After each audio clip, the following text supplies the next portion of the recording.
Welcome to the Two Boots Word Vault Podcast.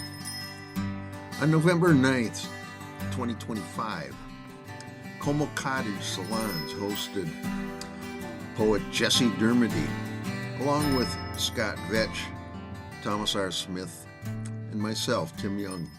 Here's Jesse reading a few of his poems. Okay, Jesse Dermody drove all the way down from the northern woods, the bogs. Well, in preparing for the scrum portion, I figured I'd go off of your last poem. All right. And it's entitled Way Dust. to go. Way to go. Dust. It appeared as if a thin layer of extremely fine dust hung between me and the objects perceived. Gopi Krishna after his first burst of enlightenment. 1. The house of the hanged man after Paul Cézanne.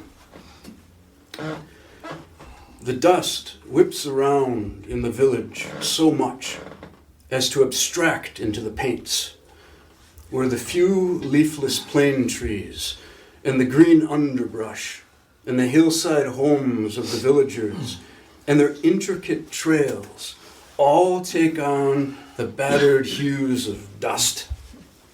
Even the sky and distant plains and hills, the master wind handles in dutiful gusts of the hanged man's house dust. 2. Floorboards. Dust is an inspiration between the floorboards, a divine method of communication between earth and poet. 3. Gray day.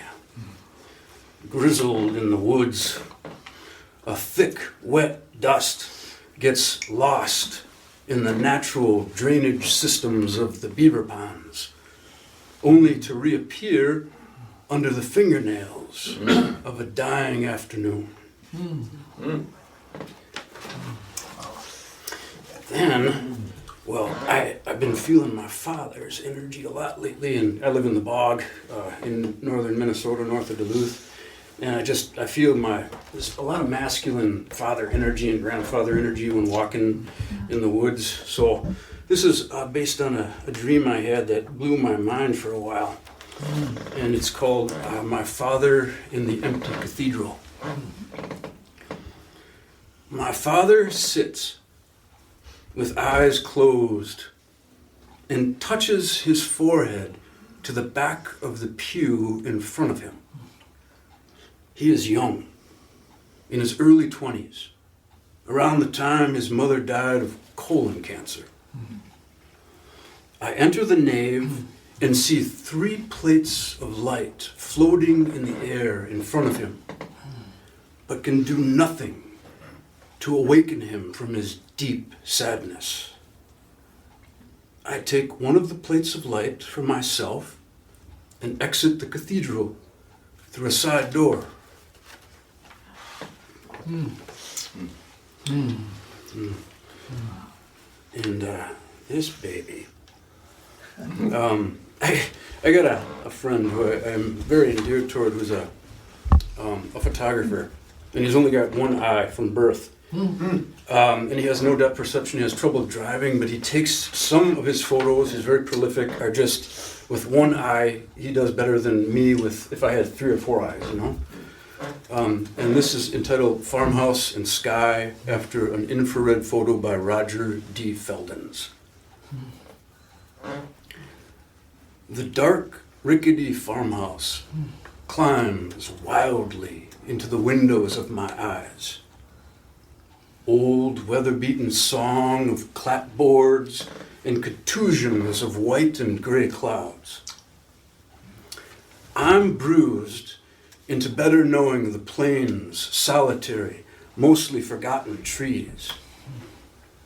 We remember them, though, you and I, and those passing sky friends, the cumulus calamities of joy. The breeze splits into many small fractions and hovers many leaves of grass. Simultaneously, the bright grasses bend their slender necks in willing tenderness. Please land here, little invisible birds, they say. We love you, invincibly. Who else but the grasses could do such a thing? And who else could capture the moment as if it were the last breath of a loved one? But you, Roger. Wow. And I am very self-deprecating about my poems, which I don't know if it's always healthy, but it sure helps keep me going.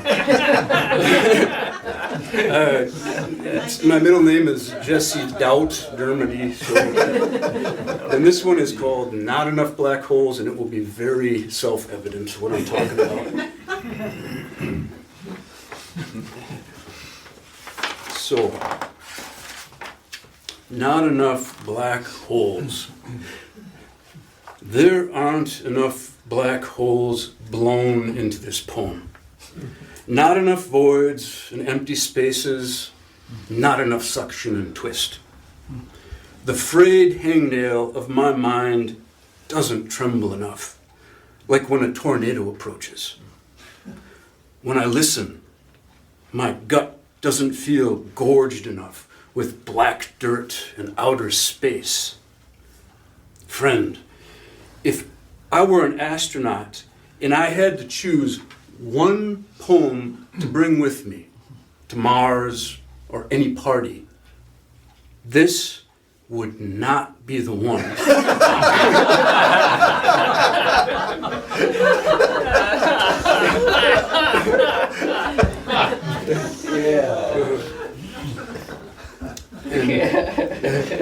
And Sucker punch. Sucker punch to myself, yeah. Right to the gut.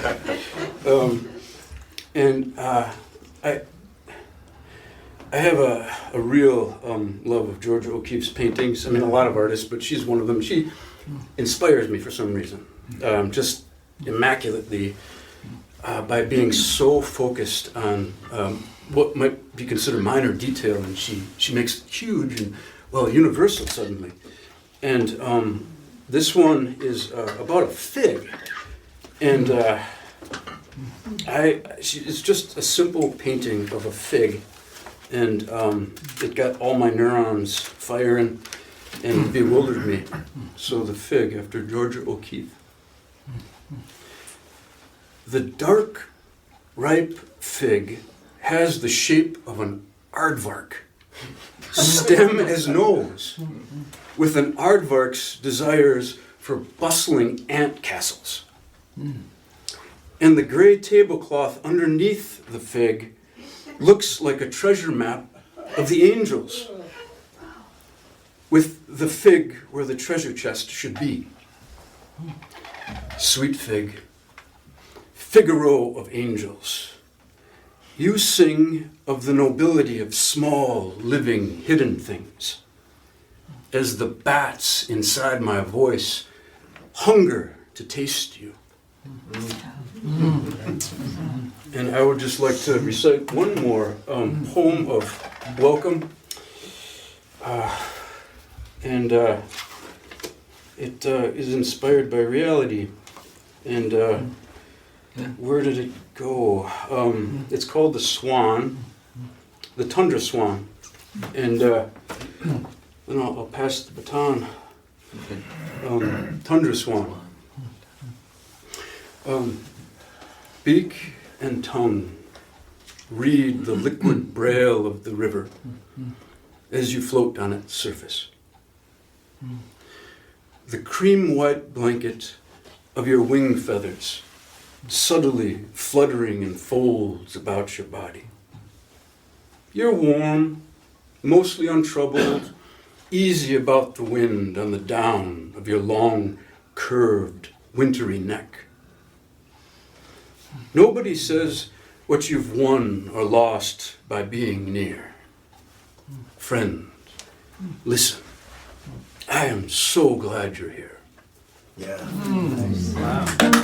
Wow.